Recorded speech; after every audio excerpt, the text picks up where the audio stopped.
Coming up on Hampton Roads Business Weekly, we'll take you from one of the largest employers in our area to a company named Best Place to Work in Virginia. Plus, I'll have tips on making your nonprofit successful.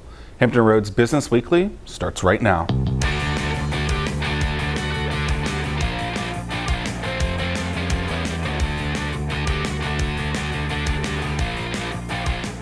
Hello and thank you for joining us. I'm Cheryl Tan. And I'm Zach Miller, and this is Hampton Roads Business Weekly, a weekly look at the businesses and entrepreneurs making an impact right here in Hampton Roads. And we want to hear from you. So if you have questions or comments during the show, you can tweet us at HRBizWeekly.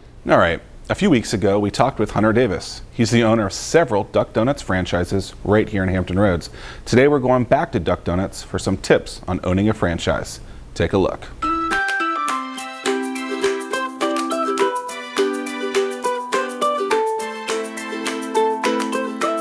All right, Hunter, you recently got into the franchise game.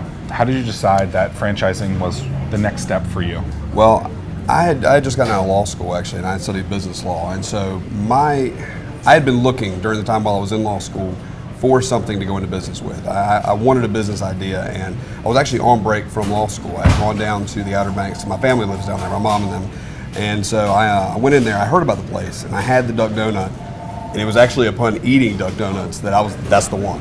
I never worked in restaurants, never done anything like that before, and once I had the first taste, I said, "That's the one." The product. So you tried the product. Yeah. And you, Trust me. I'm the demographic. So am I. I totally understand. Right. So, were they into the franchise game at that point? No, they were not. So how did that kind of come about? Well, they were not franchising during that time. It wasn't up until 2013 that it just so happened that my father, I had him try one, and he was sold on it the same way I was, and he approached them about a franchise, and just so happened that was the moment that they were actually looking to open up a franchising business. And so, what are kind of the first steps for someone that was exploring maybe going into franchises? Obviously, you know that this was the one that you wanted, but what were kind of like the due diligence steps that you looked at to say, okay, this is a good model for me, not only to explore more, but maybe invest my own capital in and to grow? Well, for me, I mean, again, trying the product for the first time, if it's something that you would use, if it's something that you would want, I mean, I think that's the key right there. You got to know this is something that I would even buy, and I definitely would buy it. And I think the next step was just looking at their business model. I mean, they were really customer focused. I liked the made to order thing, and I think it's kind of a trend now. Things are moving in that direction towards things that are being made to order, more customer oriented stuff. And these people care about their customers. They care deeply, and they also I could tell that they were doing business because when I went there, it was wrapped around the door. Sure. And so I knew that there was a lot of people that were here in this area that go to the Outer Banks for vacation and whatnot, and so. I knew that there was going to be a lot of people who had tried this product before, knew the quality, and so for me, just seeing how the operation went there was the key. When you first opened 3 years ago here? Yes, well, we opened up in 2014 here. What were kind of the struggles to get the store opened? I think the struggle to get this store open, I think it's the same thing that you face in each one. I think the absolute most important part of business is your people. I think that finding the right people is something that does not come easily, but I think we found all of them. I mean, if it was not for our people, it wasn't for the people that were working with us, our team here, we wouldn't be able to do it. So what's your secret sauce? How do you find them?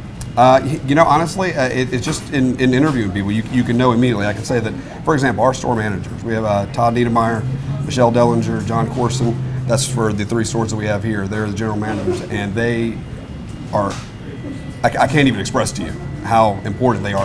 Our general manager, the overall manager, Leila Batman, she is the most effective person I think I've ever met. And so that, to me, if it was not for them, it doesn't matter the recipe, doesn't matter the location, can't do it. What type of questions are they asking in the interview process? I mean, I think, honestly, for me, I think sometimes even more than answers to specific questions, I think you can tell. I think there's something you can recognize in another person. This is an honest person. This is a hardworking person, and you can sense it. I like a real person. You know what I mean? Yeah. And to me, that's what you get from everyone that we have here on our team. Everyone, from the managers all the way down. We have people that are honest people. They're good people, and I think that's the key. I think more than anything else. As you continue to grow, that piece to the equation, the people piece. It's going to get more important. It's going to get more important. Have you created playbooks for that to kind of understand what people should look for, not only from the general manager level, but for the people that are making donuts as well? I think, I mean, I don't necessarily know that we have a set of questions that we ask everybody. I mean, it's just, you get a feel for people and you talk with them, and if you can sense that realness on the other side, that's the person you want. Hunter Davis. Yes, sir. Thank you so much. Thank you so much, sir. We're going inside the Navy Exchange, one of the largest employers in our area. Next on Hampton Roads Business Weekly. We are thrilled today to talk with retired Admiral Robert Bianchi. He is the CEO of the Navy Exchange Service Command, also known as NEXCOM. We're here at Naval Station Norfolk, one of your largest facilities, and you have facilities around the world. Thanks so much for talking with us today. Well, thanks, Cheryl. I'm very happy to be here today with you. We've been talking at length about the services that you offer military service members and how it's a passion for NEXCOM. So can you talk a little bit about what that means, what this offers people in our community? Sure, I'd love to. So the Navy Exchange Service Command, we oversee 6 different business lines under this umbrella. We have about 14,000 associates around the world, but I think most importantly for Hampton Roads here, we have about 2,700 people that work in the local area with a payroll of about $100 million.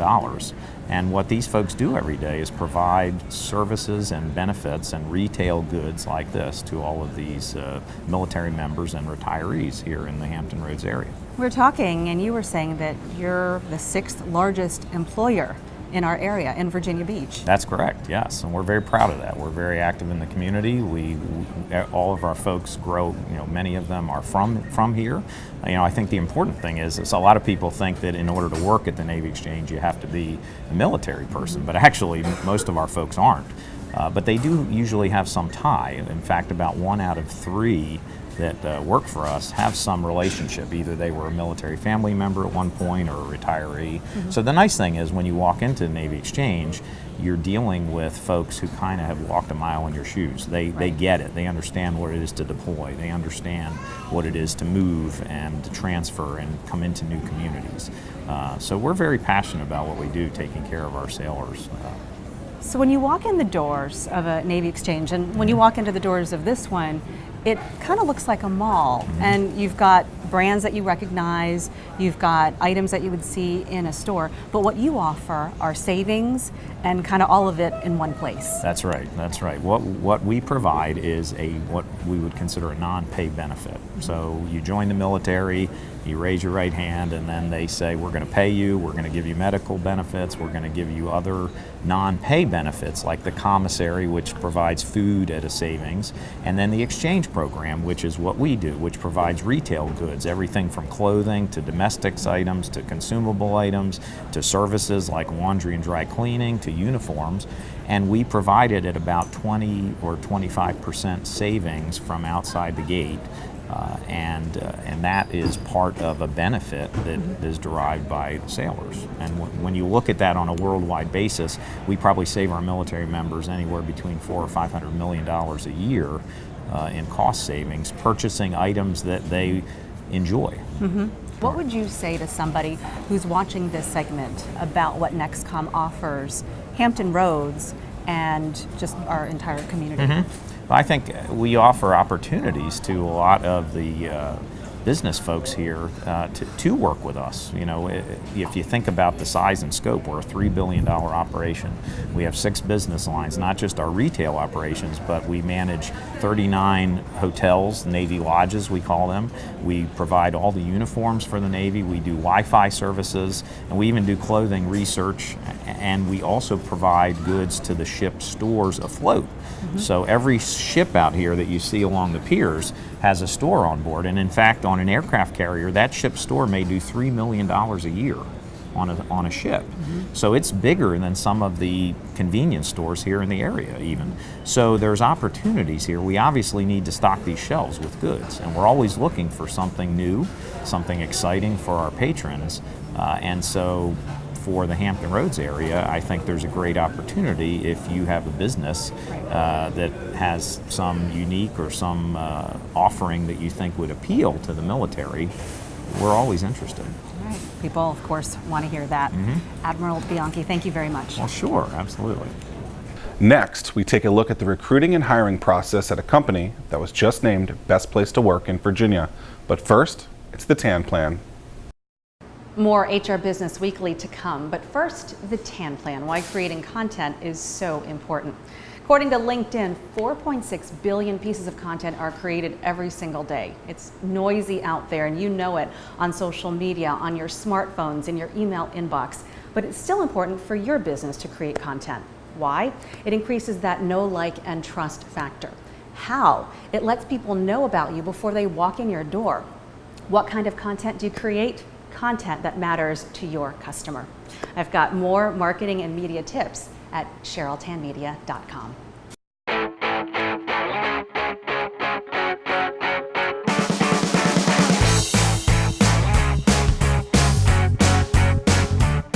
Welcome back to Hampton Roads Business Weekly. So thrilled to introduce you to our Entrepreneur of the Week, Harris Pizzella, the president of Marathon Consulting based in Virginia Beach. Congratulations and thanks so much for talking with us. Well, thank you for having me. So the business itself is 10 years old and really has had a wonderful run.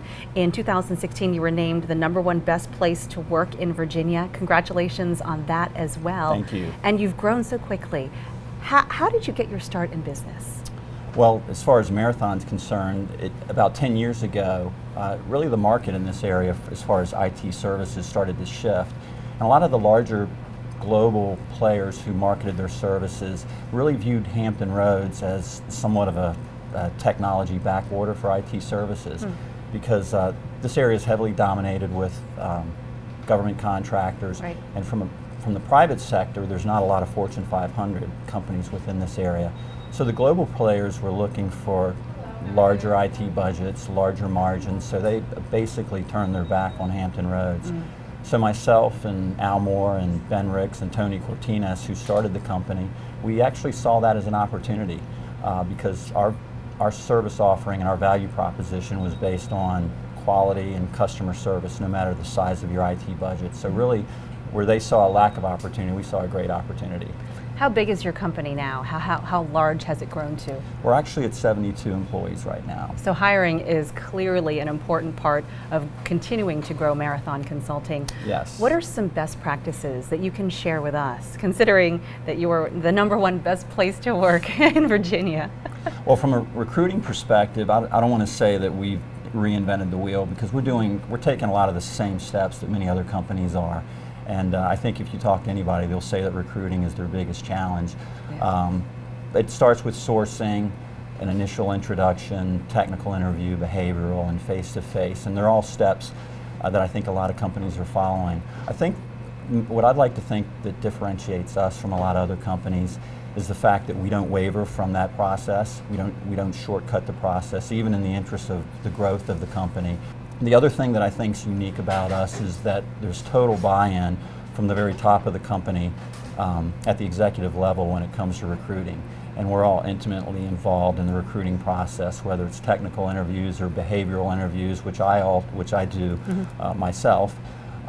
And from the group interview at the very end, we're all very heavily involved in the recruiting process, which is, again, a testimony to our commitment to the quality of our people. Right. And I'd say the other thing that's important and really sets us apart is the quality of our senior recruiter, Katie Keene, who not only is fantastic at identifying talent, but she's a great champion as to what is a cultural fit for Marathon and what makes a good Marathon consultant. Right. What is the cultural fit? What is the family that people join when they come into the Marathon group?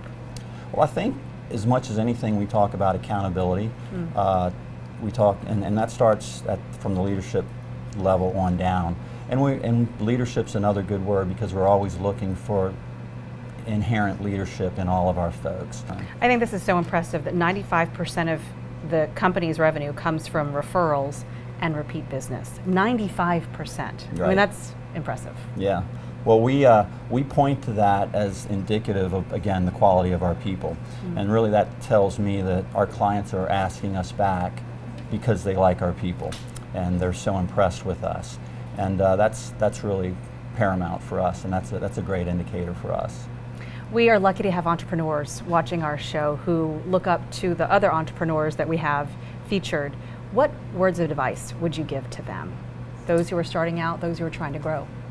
Well, I think the most important thing, and I don't know how often you hear it, but I think you're starting to hear it more and more, is really don't underestimate the value of your people. Invest in your people, because that's really where the value lies, particularly in our industry, the service industry.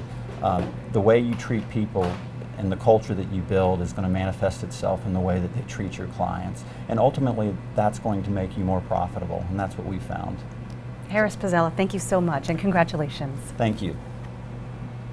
Welcome back. Something we haven't covered much on Hampton Roads Business Weekly are nonprofit organizations. So I sat down with Kim Dennerstein, a Regent University MBA student and the head of the Leukemia and Lymphoma Society, a local nonprofit organization. We talked about the business skills most useful to nonprofits. So Kim, a lot of people want to start nonprofits and want to get involved with them. What are some of the best practices that person involved can do to kind of make a nonprofit more successful? I think the most important thing is to balance out kind of some of the foundational elements of successful business, such as strong marketing plans, communications, and logistics, but balance it out with some of the softer leadership skills, such as good relationship building, communication plans. It's kind of have to balance it out, and almost exponentially so. So really it's, taking a nonprofit and making it act like a for-profit and kind of really doing those similar It absolutely things that you has do. to. It absolutely has to, and I think that's one of the misnomers when you talk about nonprofits. It's not a nonprofit. You have to have a profit. It's a not-for-profit, Right. because it's what you do with your profits that are different. So how do you guys do the communications, the marketing, the leadership in your day-to-days? Yeah, a lot of it is being out in the community. I try to be out of the office, meeting with people, building those relationships, because that'll help you build networks. Just like in for-profit businesses and in corporate business world, the communication between the relationship development is really important. Putting together those plans based on each individual relationship you have, and really understanding the needs of the person you're working with. And the plans, what will go into kind of a plan that you're talking about? Into a communication Yeah. plan, multifaceted. The world we live in, whether it's text messages and emails, and getting something in the snail mail is a bonus these days. So really putting it all together, looping in your local media, whether it be television or radio, multifaceted is absolutely necessary. How do you put together the communications for those things to get the results that you want? A lot of it is just testing out what works. You have to have a mindset that you're going to be innovative. It's changing so quickly. One of the challenges with nonprofits is they're typically behind the times, so you have to take a look at what the for-profit world is doing and see how you can adapt that to meet your needs. But really just testing things out, seeing what kind of response you get. How do you then understand, so there's a risk associated with that, right? Absolutely. So if you implement a new technology, if you implement a new email campaign service, you're going to have to not only spend money to get that thing off the ground, but also the time that's invested to actually kind of create the collateral, the communications for those people. How do you understand the risk going into that, and how do you say, okay, what we have now, product A is okay, but product B is better, but if we invest this time, there's a risk, and then something else, product C comes along and it's not the right fit for us. How do you kind of evaluate the risk associated with that so that you make sure that not only do you communicate the way that you need to your members and the people that you want to, but also that you're not having too much risk? Two sides of that. You absolutely need to involve your target market. You have to talk to your supporters, your investors, your sponsors, and see what they're actually looking for, because that'll help you develop it as you're going out to recruit new supporters. You also have to connect with the professionals. In a nonprofit organization, many employees wear many hats. Yep. And they might have a strong financial background. Their background is not in marketing or not in communication. So you have to recognize that and really seek out professionals. There's a lot of professionals that do pro bono work for nonprofits, or at least give you a little guidance. They might sit down and chat with you if you take them out to lunch. But to really hear from their perspective, what are some effective tools? There's a lot of research out there online, a lot of good data that you can utilize, and it just takes some time to put together a plan, and putting together the foundation before you move forward is really going to help. How do you understand that the professional is interested in potentially giving you some services? How do you understand that, and then how do you kind of ask for the sale? That's the relationship development part, and being out and about in the community and really networking, utilizing the supporters that you have and letting them know what your needs are. You never know, you might have somebody whose spouse works in marketing, or somebody's, things like that. You really have to let the community know what your needs are. What's your favorite communication tool? Face-to-face, sitting down over a cup of coffee. So just like this is perfect. Just like this. Or a donut. Or a donut, yes. I'm not sure how many of those, but definitely a cup of coffee. I love sitting down face-to-face because then you can get to learn more about the person you're talking to and where their specific interests lie. You can tailor your further communication with them, as well as their involvement in the organization. What you might initially be approaching them about is not something that's really going to tug at them, but you can read a little bit more into what they're looking for and find a way to loop them in. It's hard to do that over a phone call, really, definitely over an email. So at the end of the day, still one-to-one is still the best I communication absolutely tool. think so, yeah. And from there, you can understand how to supplement that, whether it's a text message, or an email, phone call, whatever. But yeah, face-to-face is a great way to start. Love it. Kim, thank you so much. Absolutely. Thank you. Thank you. That wraps up another edition of Hampton Roads Business Weekly. You can like us on Facebook and Instagram at HR Business Weekly. There, you will find segments from previous shows, plus some great behind-the-scenes pictures and videos. For Hampton Roads Business Weekly, I'm Zach Miller. And I'm Cheryl Tan. We'll see you next week. Hampton Roads Business Weekly, sponsored by Regent University and produced by ABC 13.